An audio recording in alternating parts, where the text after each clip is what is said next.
मित्रांनो, एखाद्या बँकेवर दरोडा पडला तर सायरन वाजतो. एखाद्या घरात चोरी झाली तर आरडाओरडा होतो. पण जेव्हा सरकारी तिजोरीतून दिवसाढवळ्या डोळ्या देखत कोट्यवधी रुपये गायब होतात आणि तरी कोणालाच काही कळत नाही, तेव्हा त्याला काय म्हणायचं? तुम्हाला जर मी सांगितलं की महाराष्ट्रात अशी काही माणसं आहेत जी सकाळी कधी उठून शाळेत गेली नाहीत, ज्यांनी कधी हातात खडू धरलं नाही, ज्यांना फळ्यावरचा क आणि खडूचा ख माहीत नाही, तरीही महिन्याच्या 1 तारखेला त्यांच्या बँक खात्यात सरकारी शिक्षकाचा पूर्ण पगार जमा होतोय. आणि हे 1 महिना नाही, 2 महिने नाही, तर गेल्या कित्येक वर्षापासून बिनबोगट चालू आहे.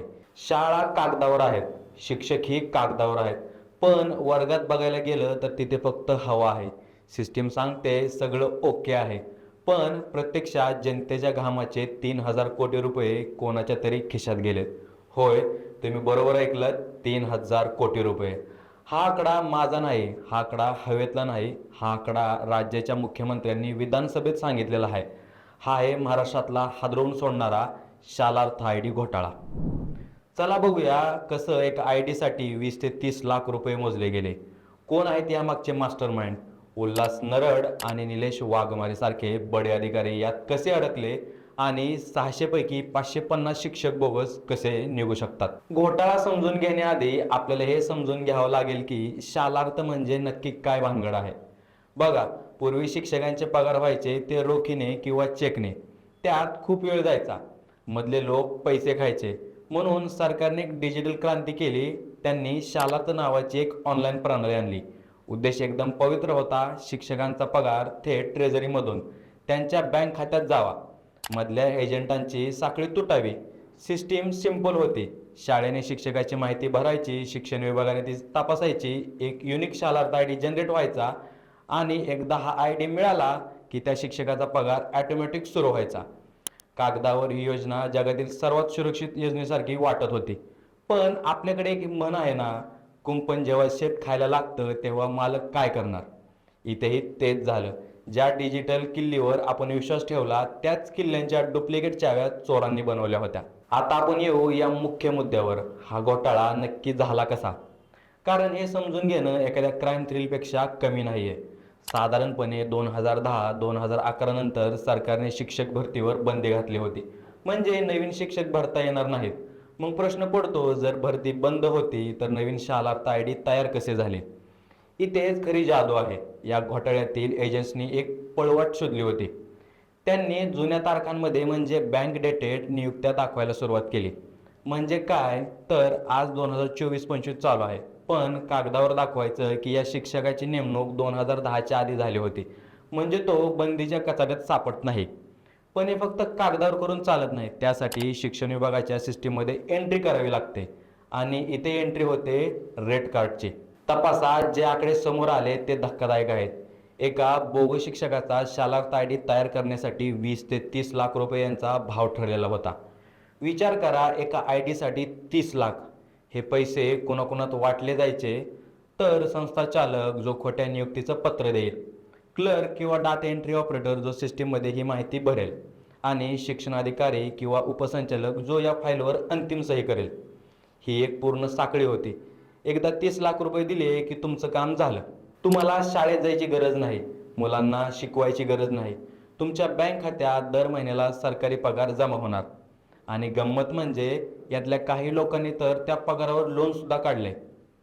तुम्हाला वाटत असेल की ही अतिशयोक्ती आहे, पण आता मी तुम्हाला सरकारी तपासातील एक केस स्टडी सांगतो, जे कोण तुमचे डोळे पांढरे होतील. जेव्हा या प्रकरणाचा वास यायला लागला तेव्हा एका विभागात तपासणी करण्यात आली. तिथे 622 शिक्षकांच्या फायली रडारवर होत्या. अधिकाऱ्यांनी जेव्हा खोलवर जाऊन तपास केला तेव्हा काय सापडलं, त्या 622 शिक्षकांपैकी फक्त 75 शिक्षक खरे होते. उरलेले 547 शिक्षक पूर्णपणे बोगस होते. हा रेशो बघा, 600 पैकी 550 खोटे, म्हणजे जवळपास 88% फसवणूक. हे लोक अस्तित्वात होते, पण ते शिक्षक नव्हते. कोणी गृहिणी होती, कोणी खाजगी कंपनीत काम करत होतं, तर कोणी घरी बसून होतं. पण त्यांच्या नावावर पगार निघत होता. आणि हा पैसा छोटा नाही. SITच्या म्हणण्यानुसार फक्त एका जिल्ह्यात किंवा एका मॉड्यूल तपासात 100 कोटीहून अधिक रकमेचा घोटाळा समोर आला आहे. जेव्हा हे प्रकरण विधानसभेत गेलं तेव्हा राज्याचे मुख्यमंत्री आणि गृहमंत्री देवेंद्र फडणवीस यांनी स्पष्ट केलं की या घोटाळ्याची व्याप्ती 2,000 ते 3,000 कोटी रुपयापर्यंत असू शकते. 3,000 कोटी रुपये. मित्रांनो, या पैशात महाराष्ट्रातल्या हजारो जिल्हा परिषद शाळा डिजिटल झाल्या असत्या, लाखो विद्यार्थ्यांना गणवेश मिळाले असते. पण हा पैसा गेला कोणाच्या खिशात? आतापर्यंत आपल्याला वाटत होतं की हे फक्त खालच्या लेवलला चाललंय, पण जेव्हा पोलिसांनी धाडी टाकायला सुरुवात केली तेव्हा शिक्षण खात्यातील मोठी धेंड गळायला लागली. यातलं सगळ्यात मोठं नाव समोर आलं ते म्हणजे नागपूरचे तत्कालीन शिक्षण उपसंचालक उल्हास नरड आणि दुसरं नाव वेतन पथकाचे अधीक्षक निलेश वाघमारे. हे साधेसुधे अधिकारी नाहीत. शिक्षकांच्या पगाराची अंतिम मंजुरी देण्याचे अधिकार यांच्याकडे होते. उल्हास नरड सारख्या क्लास 1 ऑफिसरला जेव्हा अटक होते तेव्हा समजतं की हा घोटाळा किती वरपर्यंत पोहोचला होता. तपासात असंही समोर आले की निलेश वाघमारे आणि त्यांच्या साथीदारांनी हे बोगस आयडी मंजूर करण्यासाठी कोट्यावधींची माया जमा केली होती. पोलिसांनी जेव्हा त्यांच्या व्यवहाराची तपासणी केली तेव्हा त्यांच्या संशयास्पद नोंदी सापडल्या.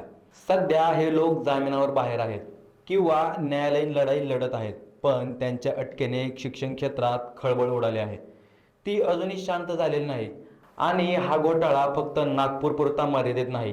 नाशिक, लातूर, नांदेड, बीड अशा अनेक जिल्ह्यांमध्ये हे लोन पसरलेलं आहे.